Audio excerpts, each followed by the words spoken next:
right, so good morning. You could maybe turn me down just a little bit, Kathy. Thank you. So, did you like Janis Joplin? Yeah, she's great. And I picked that song because I just really resonated with something, and I picked that song because I resonated with this topic of having nothing left to lose, and that being an incredible starting place. But before we go into all of that, let's start with something fun. So this guy called in sick to work, and he was out for a couple of days. His excuse was that his uncle had passed away and he had to go out of town to the funeral. So he finally made it back to work, and he got settled in his office, and he went out to the coffee pot, you know, where it was kind of a communal thing where they had a coffee pot and everything there. And he encountered his boss. And so they chit-chatted for a few minutes, just, you know, small talk. And, you know, he was getting to think, gosh, you know, maybe I got away with this. Maybe I'm not going to get in trouble. And his boss finally said, you know, I had a miraculous experience this week while you were out. And the guy said, you're kidding. Tell me all about it. I'd like to hear. And he said, well, you know, I found out that there is life after death.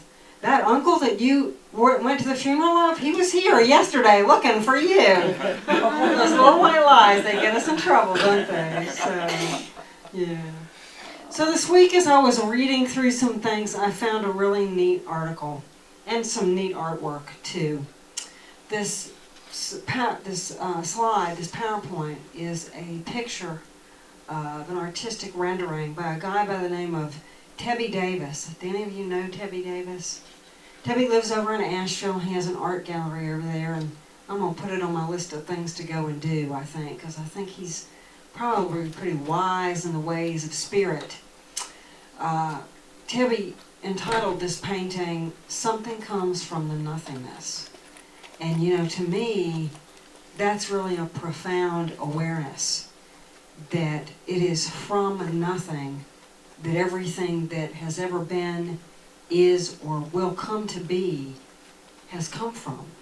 Truly, it is out of the nothingness of spirit that we know spirit rolls forth through thought, through belief, and moves into form and into the things that we see and experience and have and get to use and share and, you know, have a good time with in our lives. So, at any rate, I was tinkering around on the internet, and I found Tebby's website, but I also found this blog that he wrote, and I want to read part of it to you because it really impacted me. This is entitled Unlock Your Passion, and if you want Tebby's website, I can give that to you later. Here's what Tebby says.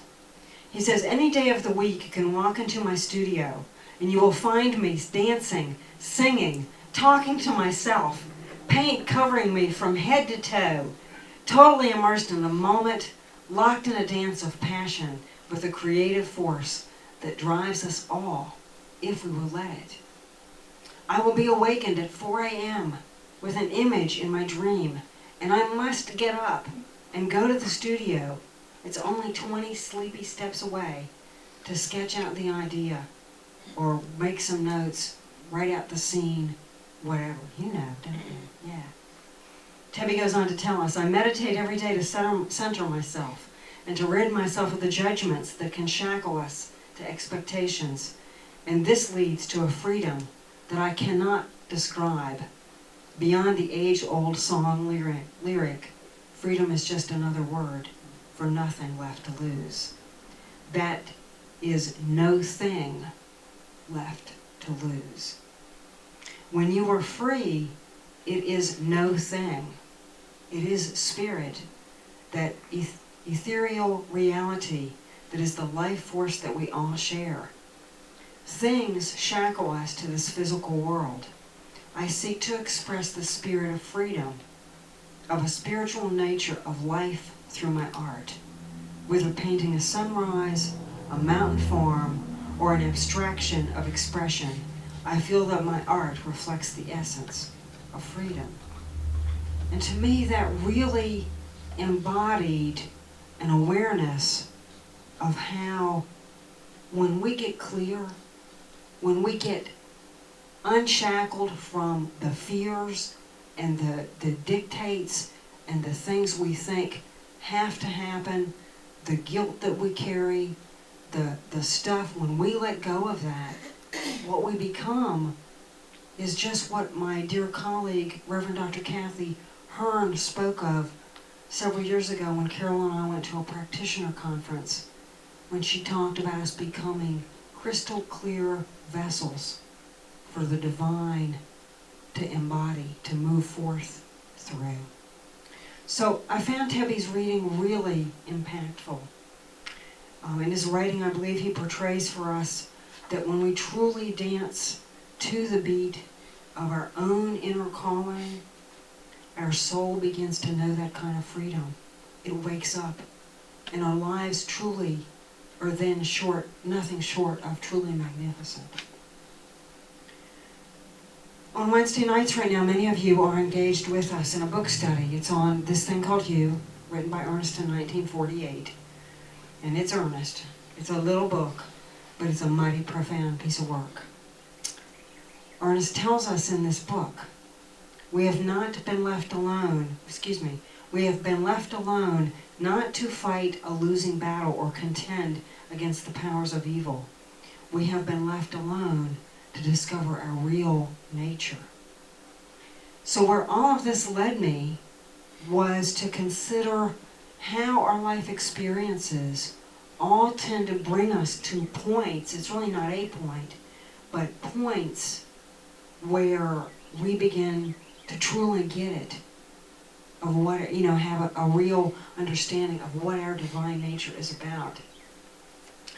And so the more that I thought about this, the more that I thought, this really, to me, when we go back to the Bible and we begin to look at the New Testament and we look at the works of the one known as Jesus the Christ, what we see is that if we understand the metaphor beneath the story, very often he told the same story over and over and over. He just painted different scenery for us to begin to get it, for people to understand it. And if you got it, that was great. And if you didn't, your day would come, okay? He knew that, we all learn at different rates and have different concepts of things and different interpretations of things. The story that this, to me, really embodies is that story of the Prodigal Son. And you all know this one. This comes from Luke. I'm not a Bible person. I might be. That's kind of sort of on the bucket list, but maybe not really. I don't know. It's like on the bucket list to eventually teach a class on the Bible, okay? On the way we understand the Bible, the metaphorical kind of interpretation of it. And that might even happen. It could happen this year, but it might not. We'll see. More will be revealed. But I know you know the story of the Prodigal Son, right? It's the story of the two sons. The father has two sons, and the youngest one comes to his dad and he says, look, I know I'm going to get half your, whatever's left anyway, so I want it now. I'm young and I'm healthy and I'm cool and I'm hip and I want to go out in the world and share it and spend it, have a good time with it. And his father, being a loving father, says, okay, yes. He says, yes. Take your share. A couple days later, the guy leaves. The youngest son leaves. He goes out into the world and, he has a pretty big time, okay? He has a pretty big time. From the literature, the reading of the Bible that I read, and here's what it says. This is pretty serious. He wasted his substance with riotous living, okay? I have degrees in riotous living. I want you to know that. Okay? I'm very proud of those degrees. Also very proud of the fact that I survived all that mess. Back when Janice was hooping and hollering, I was still in diapers, but it didn't take me long to catch up with, the kind of lifestyle I think she was involved in. But he wasted, his substance. Now, think about those words, because they're really important. He wasted his substance with riotous living. He ran around, he had a colorful life. But you know what happened? After a while, he ran out of money. Oh, dirty word, dirty word, dirty word. Bad news, not good, okay? Right? He definitely, I know, this kid would not ever been in my speaking of money class, because that would never have happened, okay? I would have taught him better. I know that, okay? But at any rate, that's what happened. That's what we're told, okay? And so he had a really tough time because economically in the country then things were really bad. There was supposedly this famine and, the animals weren't well and the crops weren't doing well and there were bugs everywhere or something. I don't know what was going on, but it was bad, okay? And he had to step down beneath himself, okay? He had to align himself with a citizen, remember that word, and he had to take on a job. This is the child of a wealthy person, never of a class expected to work or get his hands dirty. He had to take on the job of feeding the swine, okay? Now, we're going to talk about the swine in a minute. Let's see here, okay? So that happened for a while, and then one day, the kid woke up. And in the literature again, it says he came to himself, okay? He thought to himself, wait a minute. Even the people who work for my dad, that are servants, have a better life than I do. So this is ridiculous. I will rise up, I will go back to my father, and I will say, Dad, in the literature it says I have sinned. But what we know that word sin to mean is simply a metaphysical interpretation. The word sin hails from an old archer's term. You know what archery is. It's where you shoot the arrow and it hits the bullseye or doesn't. Okay? Sin means to miss the bullseye. It means to miss the mark. I will go back to my father and I will say, Dad, I dinged this one up pretty bad. Okay? Will you take me back? Will you love me anyway? Okay? And of course, we've all had people in our lives who, no matter what we did, they kind of said, I love you anyway. My mother was like that, They should qualify for saints, really, okay? But the guy did that. He went back home. And the short end of the story is that his father said, welcome back, son. He was clothed in the finest robes. They got the fattest oxen and cooked little burr. Okay, sorry if you're vegetarian. And they had a party. Okay, because his father was so grateful and so glad that this child had returned to him. The story, as it goes, is that every day the father walked all the way down to the gate and waited and looked, okay, and said, gee, I hope I see him today. So let's unpack that story a little bit and look how this works, okay? Really, it is a script for our very lives. When we think about the father, he went to the father and said, I want my inheritance now. The father had one word to say, and that was yes. We can recognize here that the father is much like universal law, that no matter what we send out, whether it's going to be for our greatest good or maybe a little less good, what's going to come back, that the universe always says yes to it. It always has one divine answer. It loves us enough to let us walk through whatever it is we are about to create. Okay? And it allows us, and it's always there. It's always at the gate. It's always going, you can always come back, baby. You can always change the order, isn't it? So Father sort of represents that universal law. Now that son, he journeyed off into the far country. And if you're beginning to get kind of a metaphysical sense of this, a metaphorical sense, what you realize is that far country is simply way far away from our true center, okay? In one of his writings in a book called Hidden Power of the Bible, Ernest Holmes has a term for this, and he calls it the outer rim of spiritual existence. Now, if all of life is spiritual, and we know it to be, right? Think about a tire, okay? The tire goes around and around and around. What is the very center of that?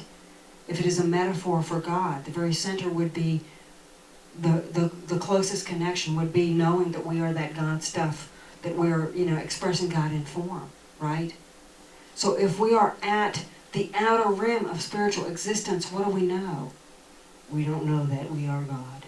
We haven't figured out that we are loved. Okay? So we are floating around on the very outside perimeter of that truth wheel, if you will. Okay? Yeah. Far country equates to that outer rim. Okay? What happens here is that we simply move away in consciousness from God. It's a place where, remember the little white lie? It's a place where the little white lies begin to take on the power and presence of something that looks like truth in our world. It might be a belief that God will only love me if, fill in the blank. It might be an understanding that we have done things that we need to be punished for, okay? Which really, in the world of our understanding of God, is a misbelief, because we know that God doesn't come along and punish us. What punishes us? Our very beliefs. If we believe that bad things are going to happen to us, what will come to be? Bad things, okay? No, that's not saying they don't, that sadness and things don't occur anyway. Sometimes they do. But, you get the message. When we are in that outer rim, we're really not feeling any connection. We are really not feeling any spiritual home, any spiritual substance within. Remember, he wasted his substance? Well, he spent it all, okay? He lost it all somehow. The story goes on to tell us that the son aligned with a citizen and had to take on work where it involved feeding the swine. Well, let's talk about the swine first. Because if you look at the historical, the true, honest-to-God context in which we believe Jesus the Christ lived, what historians tell us about that is that at that time the mentality was such that if you worked with animals, if you touched animals or fed animals, or if that was your station in life, you were unclean. I mean, we go back here, guys, to the mentality of things like Rosa Parks in the back of the bus, okay? We go back to the times when, we believe that a person's sexual preference should have them put to death, okay? Which, I don't buy, okay? Not ever. So, and I don't think that we buy it here much either, okay?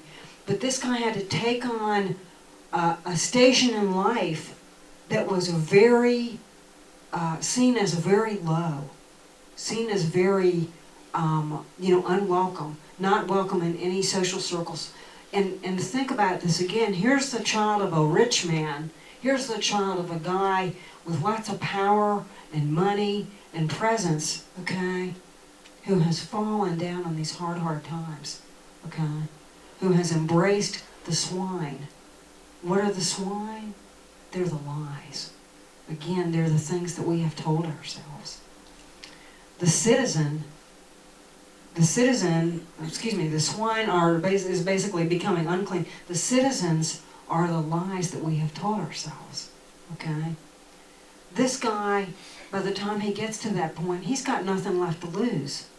He's bankrupt. He is bankrupt emotionally, and he is probably bankrupt physically, and he for sure has lost it all spiritually, hasn't he?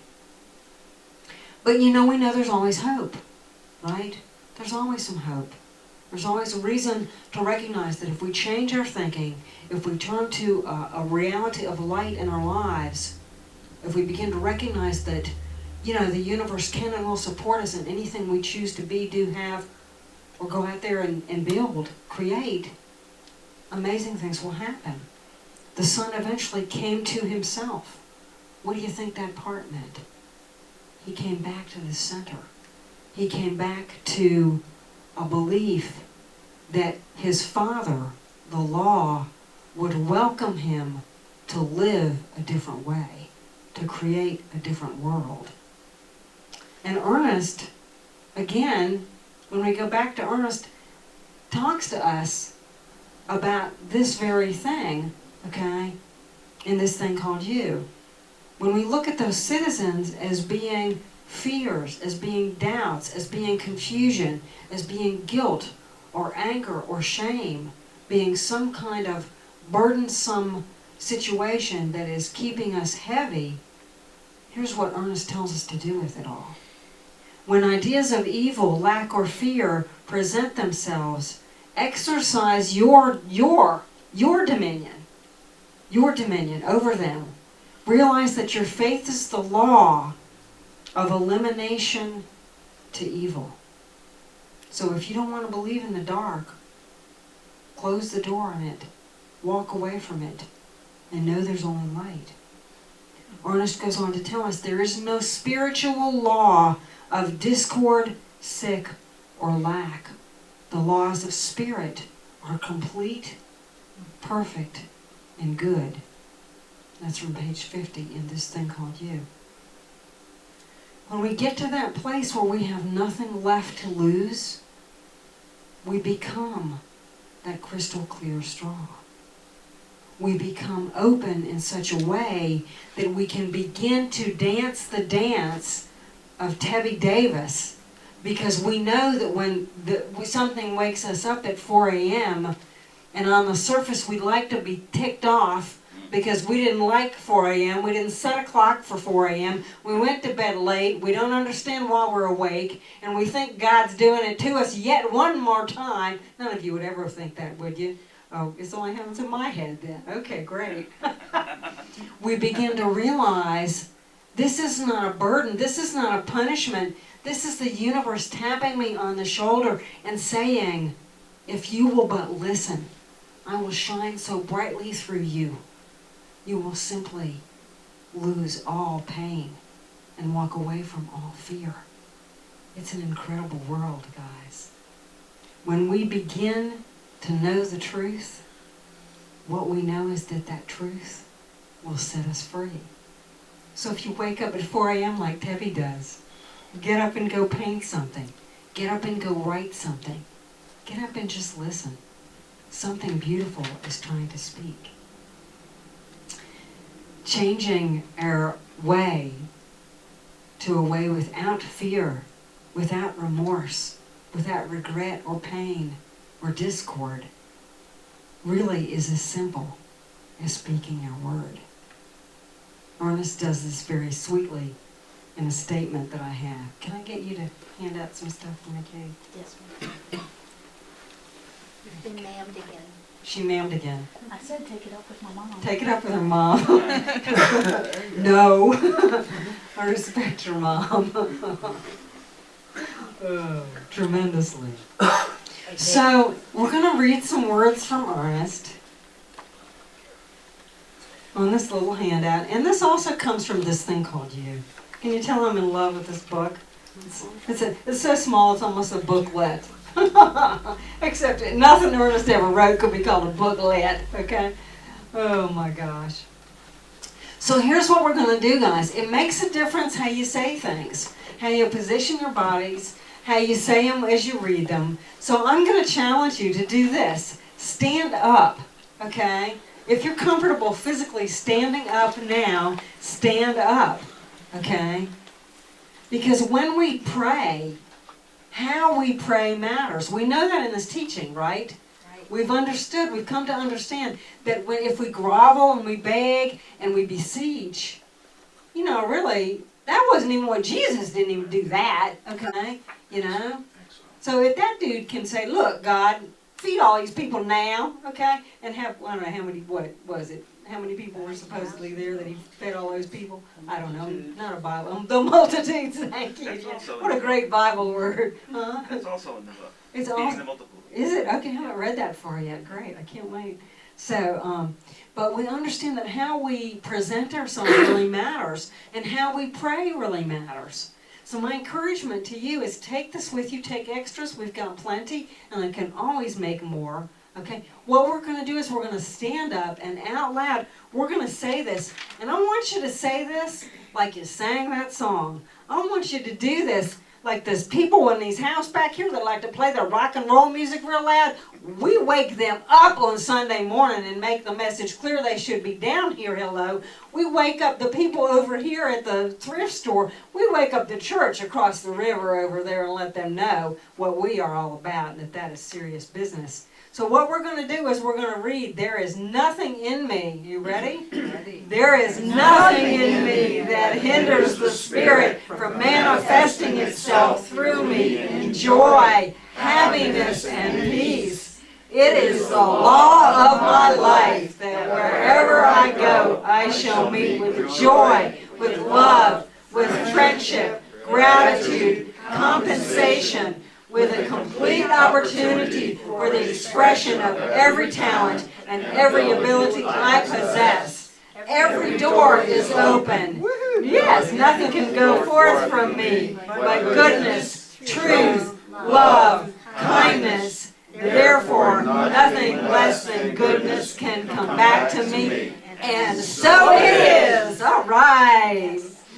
Oh, I love it. You can sit down. That's good. Did you like that? Yeah. So here's the deal. When you say this to yourself, you can learn this in an hour. You can memorize this, and you can carry this with you. I love that phrase. It is the law of my life. Okay? What is the law of your life? Think about that. It is love. It is, isn't it? Yes. When you lay it all back down, when you let go of the fear, when you step away from the untruth, and you allow the brilliance of life itself to move in, it is the law of love that prevails. So here's my challenge, here's my encouragement. Take this week and let your neighbors know that you have it. I'm serious. Years ago, that same Kathy Hearn taught a class that I was in. And she said, you can sit and pray like this, or you can pray on bended knee, but you know that Spirit is not something small. And it doesn't expect small from you. So stand up, open up your lungs, raise your arms, memorize that sucker, and say it to the universe with your arms held high and your truth in your heart every day. And walk forth and see how it feels. Will you do that? Yes. I love you. Okay, we'll talk about it next week. I love you guys. Namaste. Namaste. Thank you. Woo-hoo! Clap them all for me.